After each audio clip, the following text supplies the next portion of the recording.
Para naman akong politiko. May personal na bantay. Eka, sigurado ka ba dito sa pagpapunta sa akin? Hindi ba magagalit sa'yo si Tito Galvan? Nagpaalam ako kay Papa. Ang sabi ko sa kanya, kailangan ko mag-consult with you just in case magsampa ng kaso si Sam. Alam mo, George, dapat hindi mo na ginawa yun eh. Alam ko. Pero wag na natin pag-usapan yun. May iba sana akong itatanong sa'yo. Sige, ano yun? Ang sabi ni Sam, Basil blackmailed her. Ano? Na apparently na-witness daw ni Basil yung pagtulak ni Sam sa bangin kay Paco. It was caught on video and that Basil blackmailed her. Blackmailed her? To do what? Para patayin ako. Ano? Totoo ba, Inigo? Inigo, please.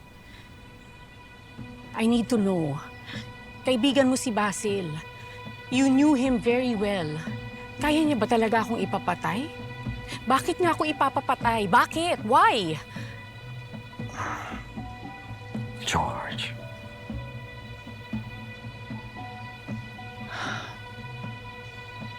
George, Basil was a good man. Inigo, hindi mo naman sinasagot yung tanong ko. Please, I need answers. Kung ano man yung magiging sagot, tatanggapin ko.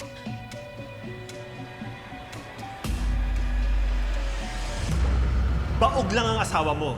Hindi siya nagkaroon ng affair, hindi siya isang kriminal. Kaya please, pag-isipan mo to, hindi mo siya kailangan ipapatay. She lied to me.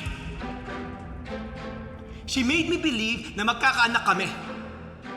And that's a crime. And its only punishment is death. I want to be free. Only for me. For us. Babe, George needs to die. For us.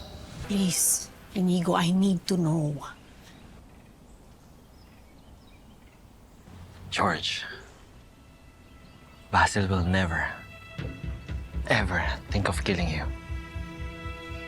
Mahal ka niya. Okay? Maraming sinakripisyo si Basil para sa'yo. Para sa pagmamahal niya sa'yo.